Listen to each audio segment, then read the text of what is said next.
Cindelaras dari Jawa Timur. Kerajaan Jenggala adalah kerajaan yang makmur. Namun semenjak rajanya yang bernama Raden Putra memiliki selir, semua jadi berubah. Kerajaan yang tadinya tenang, kini selalu bermasalah. Selir raja yang iri dengan permaisuri menjadi dalang semua masalah tersebut. Selir raja ingin mengusir permaisuri dari istana. Suatu ketika, Selir bersama tabib raja memfitnah permaisuri. Maaf Paduka, seseorang menaruh racun ke dalam minuman Selir. Tidak ada pelayan Paduka yang berani masuk ruangan ini kecuali permaisuri, kata tabib dengan meyakinkan. Raden Putra sangat terkejut dan marah mendengar itu. Ia memerintahkan patihnya untuk membuang permaisuri ke hutan. Untunglah Sang Patih adalah seorang yang bijaksana. Ia sebenarnya tidak tega meninggalkan permaisuri yang sedang mengandung sendirian di hutan. Maafkan hamba permaisuri, hamba tidak punya pilihan lain, kata Patih. Patih membuatkan rumah kecil untuk permaisuri dan kemudian meninggalkannya. Setelah beberapa bulan di hutan, sang putri melahirkan seorang anak laki-laki. Anak itu diberi nama Cinderalas.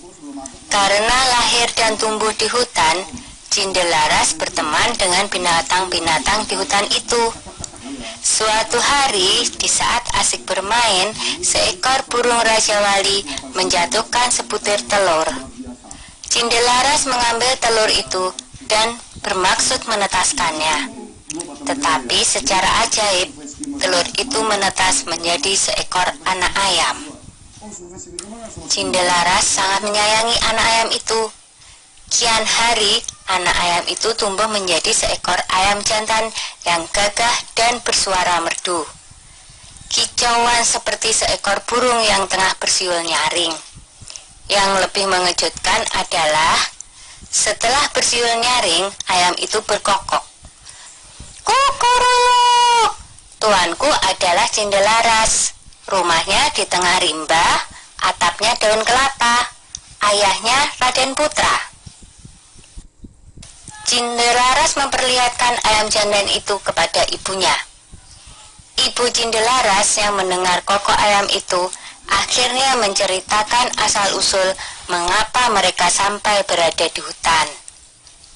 Mendengar itu, Cindelaras bertekad mengungkap semua kejahatan Selir Raja ke istana. Aku akan ke istana, Bu. Aku yakin kebenaran akan menang dan kejahatan akan mendapatkan hukuman yang setimpal. Setelah diizinkan oleh ibunya, Cindelaras berniat pergi ke istana membawa ayam jantannya. Dalam perjalanan, ada beberapa orang yang sedang mengadu kokok ayam mereka. Cindelaras kemudian dipanggil oleh orang-orang itu. Ayo, kalau berani, adulah kokok ayam jantanmu dengan ayamku. Ayam siapa yang paling keras suaranya? Tantang orang itu. Baiklah, jawab Cinderaras. Ketika diadu, ternyata ayam jantan Cinderaras berkokok lebih keras. Ia mengalahkan semua lawannya satu persatu. Ayam Cindelaras tak terkalahkan. Berita tentang kehebatan ayam Cindelaras tersebar dengan cepat hingga terdengar oleh Raden Putra. Raden Putra penasaran dengan kokok ayam milik Cinderaras. Ia menyuruh huru balang untuk mengundang Cindelaras ke istana. Hamba menghadap Paduka, kata Cindelaras dengan santun.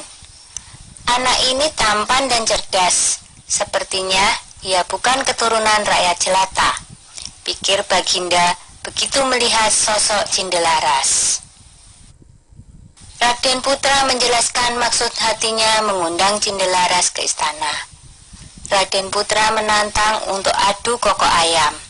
Cindelaras mau memenuhi tantangan Raden Putra dengan satu syarat. Jika ayamnya kalah, maka ia bersedia mengabdi mengurus ayam Raden Putra seumur hidupnya. Tetapi jika ayamnya menang, maka setengah kekayaan kerajaan menjadi milik Cindelaras. Raden Putra menyanggupi tantangan Cindelaras. 2 ekor ayam itu mulai berkokok. Ayam Cindelaras berkokok dengan sangat merdu dan lebih keras. Penonton bersorak mengeluh-elukan Cindelaras dan ayam jantannya. Baiklah, aku mengaku kalah. Aku akan menepati janjiku. Tapi, siapakah kau sebenarnya, anak muda? Kata Raden Putra penasaran. Cindelaras lalu membisikkan sesuatu kepada ayamnya.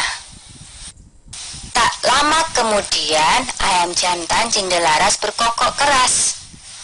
Kukuruyuk, tuanku adalah Cindelaras. Rumahnya di tengah rimba. Atapnya daun kelapa, ayahnya adalah Raden Putra. Begitu berulang-ulang. Raden Putra kaget mendengarnya, lalu bertanya, benarkah apa yang aku dengar? Lalu Cindelaras menjawab, benar Baginda. Hamba Cindelaras, ibu hamba adalah permaisuri Baginda. Bersamaan dengan itu, sang patih segera menghadap dan menceritakan semuanya. Aku telah melakukan kesalahan, kata Baginda Raden Putra. Aku akan memberikan hukumannya setimpal pada selir dan tabibku yang bersekongkol dengannya. Lanjut Baginda dengan murka. Kemudian selir pun dibuang ke hutan. Raden Putra memeluk anaknya dan meminta maaf atas kesalahannya selama ini. Raden Putra dan hulu balangnya segera menyambut permaisuri di hutan. Akhirnya Raden Putra, permaisuri, dan Cindelaras berkumpul kembali. Setelah Raden Putra tiada, Cindelaras menggantikan kedudukan ayahnya dan memerintah dengan adil dan bijaksana. Dah ya cerita Cindelarasnya. Jumpa lagi.